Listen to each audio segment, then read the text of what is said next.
लो कि तुम्हारे पास में जब 100 बार मृत्यु नजदीक में आती है ना, तो तुम्हारा पुण्य, तुम्हारा भजन, तुम्हारा स्मरण, तुम्हारा मंत्र जाप, तुम्हारा एक लोटा जल उस मौत को टालता चले जाता है और आगे बढ़ता चले जाता है।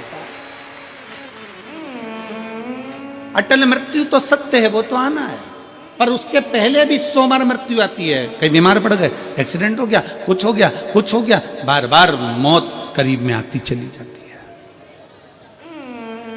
बार बार मृत्यु करीब में आती चली जाती है। पर उस मृत्यु को तुम भगवान की भक्ति से, तुम भगवान के भजन से, तुम अपने स्मरण से टाल रहे हो, तुम मंत्र जाप से उसको टाल रहे हो।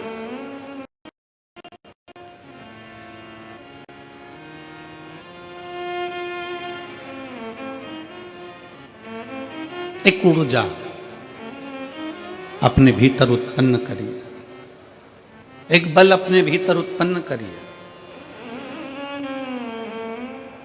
मेरठ की यह पवित्र भूमि इतनी ऊर्जावान भूमि है कि यहां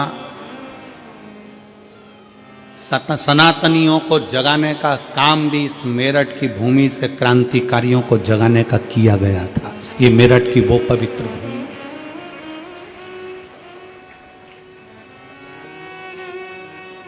और कहां से जागे थे? शंकर के दरवाजे से, ओगड़नाथ जी के दरवाजे से।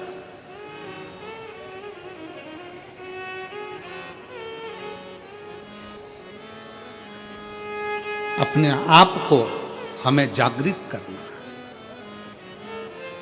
अपने आप को हमें जागृत करना है। शिव तत्व कहता है, भगवान शंकर की कथा कहती है कि पानी को वाणी से अमृत बनाओ।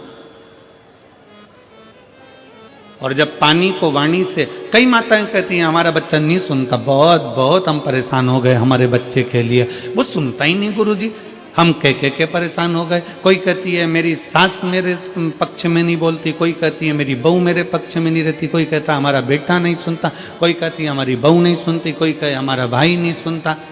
और होता है, आज का जमाना बड़ा विचित्र है। एक बहू को समझाओ तो बहू कह देती गुरुजी मैं किसी के बाप की नहीं सुनूंगी।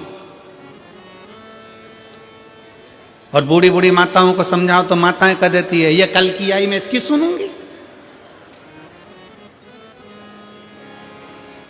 पिताजी को समझाओ तो वो कह देता है हमारी औलाद की सुन के चलेंगे, जाओ उधर। सास ससुर को समझाओ तो वो कह देते हैं मेरे को तो मेरा पति नहीं समझा पाया तो इसकी सुनूंगी।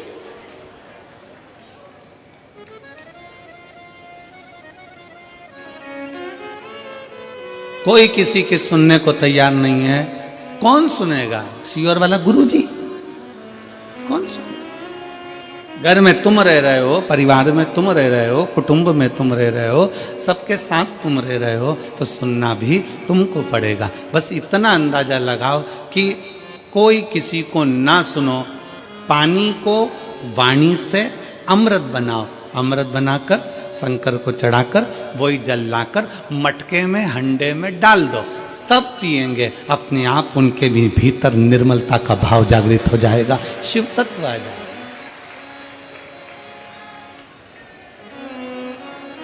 शिव तत्व।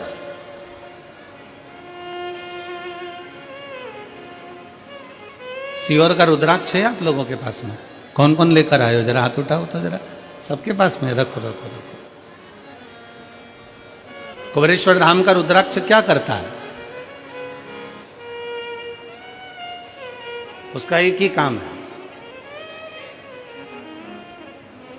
पानी को अमृत बनाने का प्रयास करता है। काशी में रिसर्च चला कि ऐसा रुद्राक्ष में क्या है जिसको तांबे के कलश में गलाया गया और शंकर जी पे चढ़ाया गया और उस पानी को पिया तो उससे बल उत्पन्न हो गया, बीपी, शुगर, थायराइड जैसी बीमारियां ठीक होने लगी। क्या है ऐसा?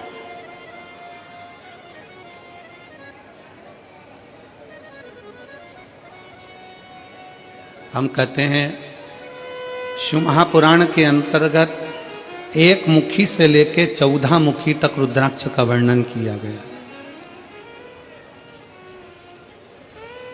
शिव महापुराण में एक मुखी से लेकर 14 मुखी तक रुद्राक्ष का वर्णन किया गया और एक भी रुद्राक्ष कोई कहता है कि एक मुखी रुद्राक्ष ज़्यादा प्रबल होता है, कोई कहता है 2 मुखी प्रबल होता है, कोई कहता है 3 मुखी प्रबल होता है, कोई कहता है 5 मुखी प्रबल होता है।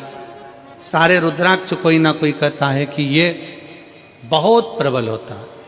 फिर किसी ने कहा गुरुजी एक मुखी रुद्राक्ष कहीं मिलता है क्या? हमने कहा आज के ज़माने में एक मुखी आदमी नहीं मिलता तो रुद्राक्ष की बात करते हो। आज के ज़माने में आदमी नहीं मिले, अपनी पार्टी हार जाती है तो लोग दूसरे की पार्टी में चले जाते हैं, आदमी एक मुखी नहीं दिया तो यहाँ रुद्राक्ष की क्या बात करते? इधर दालनी गली तो उधर पहुंच गए, उधर दालनी गली तो उधर पहुंच गए, उधर दालनी गली तो उधर पहुंच गए, दिन भर डोलते रहते हैं, दिन भर।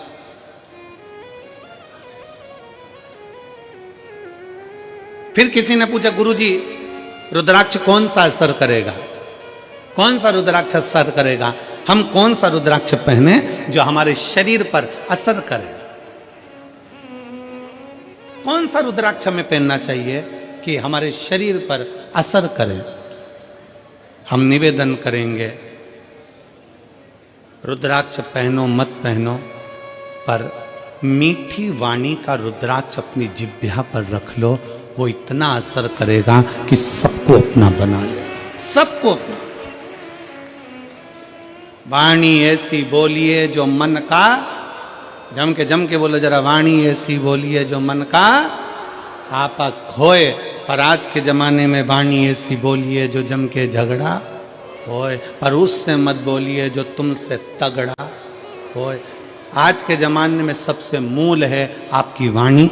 वाणी की श्रेष्ठता हो तो समझ लो कि पूरी दुनिया तुम्हारी है, और वाणी की श्रेष्ठता नहीं तो दुनिया तुम्हारी अपने भी है।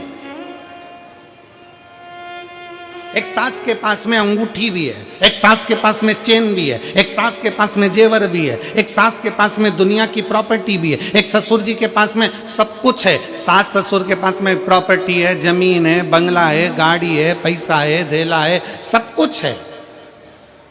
और मान लो उसकी वाणी अच्छी नहीं हो तो घर में 4 बेटे 5 बेटे 3 बहुएं 4 बहुएं 5 बहुएं कोई उसका होगा? जम के बोलो जरा, नहीं।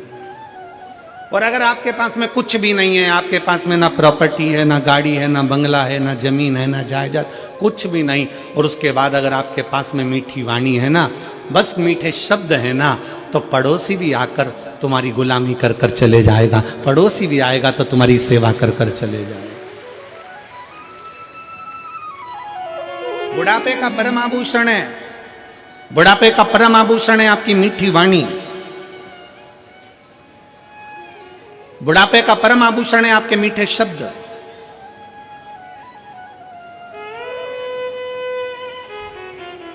जब माता रानी के दर्शन करने के लिए वैष्णो देवी की सीढ़ियों पर चढ़ते हैं तो बड़े प्रेम से कहते हैं, प्रेम से बोलो सारे बोलो, मैं नहीं सुनिया मीठी वाणी, प्रेम से बोलो। हम क्यों कह रहे हैं कि प्रेम से बोलो? माता जी के पास जा रहे हो, अपनी माँ के पास जा रहे हो, माता रानी के पास जा रहे हो, इसलिए का प्रेम से बोलो। अब वैष्णो देवी से मिलने जा रहे हो तो वहां चिल्ला चिल्ला कर रहे प्रेम से बोलो। अब जरा विचार करो, अपनी सास से मिलने जाओ तो प्रेम से बोलो। अंगूठी मिलेगी, चाबी मिलेगी, प्रॉपर्टी मिलेगी, मैं नहीं सुनिया। मैं नहीं सुनिया मतलब सास कहेगी मैं नहीं सुनिया। तुम्हें प्रेम से बोलना है, तुम्हें मीठा बोलना है, तुम्हें अच्छा बोलना है। और जब तुम माता रानी के दर्शन करने जाते हो तो प्रेम से बोलते हो, जगत जननी ज्वाला माँ का दर्शन करने जाते हो तो प्रेम से बोलते हो, मनसा देवी का दर्शन करने जाते हो तो प्रेम से बोलते हो, तारा माँ का दर्शन करने जाते हो तो प्रेम से बोलते हो। बस वही प्रेम जो तुमने माता रानी के चरणों में दिया है, वही प्रेम जो तुम जगत जननी के चरणों में देते हो, वही प्रेम अपने घर के बूढ़े माँ बाप के चरणों में देना है। पूरी प्रॉपर्टी तुम्हारी है, पूरी जायदाद तुम्हारी। प्रेम से बोलो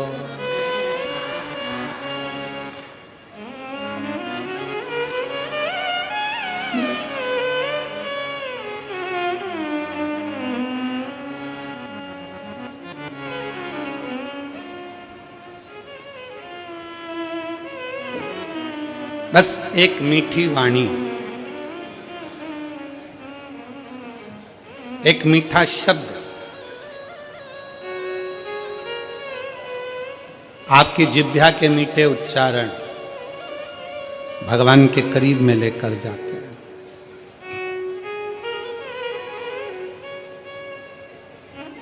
पानी को वाणी से अमृत बनाना सीखो। लोग कहते हैं गुरुजी कौन सा रुद्राक्ष? ठीक है, शिव महापुराण में 1 मुखी से लेकर 14 मुखी तक रुद्राक्ष का वर्णन है। स्कंद पुराण के अंतर्गत 1 मुखी से लेकर 21 मुखी तक रुद्राक्ष का वर्णन है। लिंग पुराण में रुद्राक्ष की महत्वता है। ये रुद्राक्ष कौन सा हमारे लिए अच्छा होगा, कौन सा रुद्राक्ष पहनना चाहिए, कौन सा रुद्राक्ष धारण करना चाहिए, शिव महापुराण की कथा कहती है जो भी रुद्राक्ष उत्पन्न हुआ वो भगवान के नेत्र अश्रु से उत्पन्न हुआ।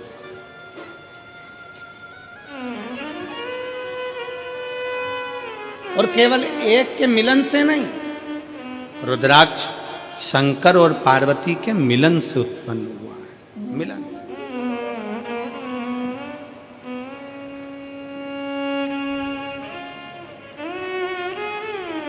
मेरे ओघड़नाथ, मेरे भोलेनाथ, मेरे शंकर, मेरे त्रिकालदर्शी, कैलाशी, अविनाशी। एलईडियां चालू करवाइए पीछे की एलईडी, पीछे की एलईडियां चालू करवाइए। मेरे ओघड़नाथ, मेरे त्रिकालदर्शी, मेरे कैलाशी, मेरे अविनाशी, मेरे शिव। बैठ जाओ, हो रही है, बैठ जाओ, हो रही है। मेरे शंकर, मेरे ओघड़दानी, मेरे त्रिकालदर्शी, मेरे कैलाशी, मेरे अविनाशी, मेरे शंकर बैठे थे और बड़े आनंद में विराजमान थे। तभी मां जगत जननी भगवान शंकर के पास में आती हैं और उनके नेत्रों को अपने हाथों से बंद कर लेती हैं।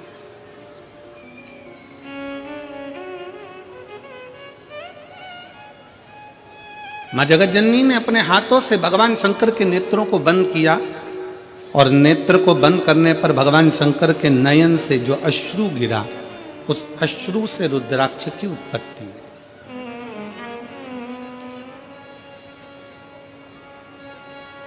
अब यहां पर यह वर्णन नहीं आया कि अश्रु से 1 मुखी रुद्राक्ष हुआ, कि अश्रु से 2 मुखी रुद्राक्ष हुआ, कि अश्रु से 3 मुखी रुद्राक्ष हुआ, कि 4 मुखी हुआ, कि 14 मुखी हुआ, कि 21 मुखी हुआ। माता ने हाथ का स्पर्श किया, नेत्र बंद हुए, अश्रु नीचे गिरा, उससे रुद्राक्ष उत्पन्न हुआ। शंकर भगवान का पुत्र है रुद्राक्ष, शंकर भगवान का स्वरूप है रुद्राक्ष, शंकर भगवान का प्रतिबिंब है रुद्राक्ष। इसलिए शिव महापुराण की कथा कहती है, एक तो पंचाक्षर मंत्र नमः शिवाय, षडाक्षर मंत्र ओम नमः शिवाय, श्री शिवाय नमस्तुभ्यम और रुद्राक्ष, ये वो हैं जिनका एक स्पर्श मात्र, जिनको नजदीक में रखा जाए तो जीवन का एक सुख अपने आप उसके करीब में आता चले जाता, मात्र स्पर्श। और देख लिया संसार हमने देख लिया, सब मतलब के यार हमने देख लिया। झूठे नाते झूठे रिश्ते, झूठे नाते झूठे रिश्ते, अरे झूठा है संसार हमने देख लिया, सब मतलब के यार हमने देख लिया। शिव महापुराण की कथा कहती है कि रुद्राक्ष कोई सा भी हो, 1 मुखी हो, 14 मुखी हो, 21 मुखी हो, 15 मुखी हो, 11 मुखी हो, 10 मुखी हो, 5 मुखी हो, 4 मुखी हो, पर इतना याद रखना, कोई सा भी रुद्राक्ष हो, अगर आपके गले में पड़ा हुआ है, अगर वो रुद्राक्ष आपके गले में है, चाहे स्त्री हो, चाहे पुरुष हो, चाहे बेटी हो, चाहे बेटा हो, अगर उसके गले में रुद्राक्ष पड़ा हुआ है तो किसी दुनिया के व्यक्ति की सामर्थ्यता नहीं है कि वो आपको धोखा दे दे और आपसे छल कर कर चले जाए।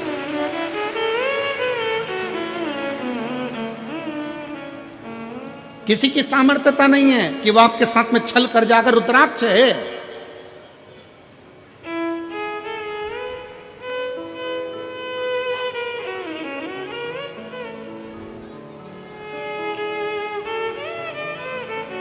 और प्रयास करो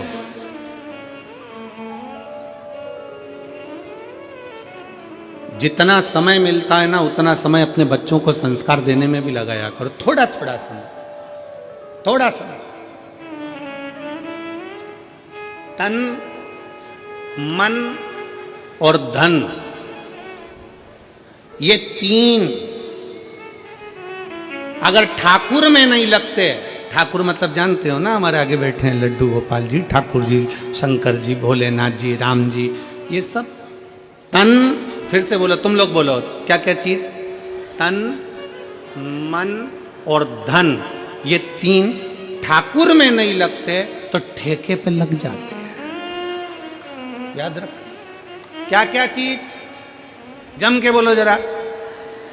तन, मन और धन अगर भगवान में नहीं लगते, ठाकुर में नहीं लगते तो ठेके पे लग जाते हैं। इसलिए अपने तन को भी परमात्मा में लगाओ और मन को भी परमात्मा में लगाओ, और थोड़ा धन हो तो उसको भी परमात्मा में लगाओ, तो गलत जगह पर नहीं जाए, ये गलत जगह पर नहीं पहुंचे।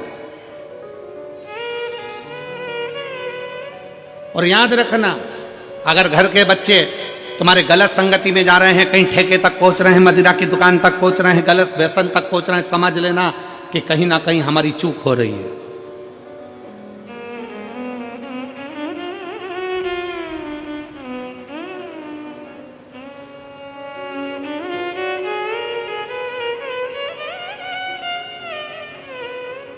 कहीं ना कहीं हमारी चूक हो रही है। जब माता सती भगवान शंकर से विवाह करती हैं, जब माता सती भगवान शिव से विवाह करती हैं, तो भगवान शंकर से विवाह कर कर माता सती बड़े प्रेम से, आनंद से, उत्साह से, आनंद के साथ रहती हैं।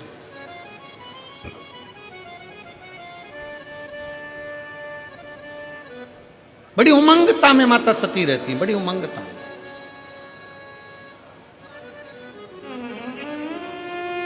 और शिव महापुराण की कथा में देवी भागवत में एक प्रसंग आता है कि देवी भागवत में एक प्रसंग आकर कहा जाता है कि माता सती अगर अपने परिवार के साथ भी अगर कहीं बाहर निकल कर जाती थी तो माता सती के नेत्र नीचे की नीचे ही रहते थे। माता सती के नेत्र नीचे रहते थे।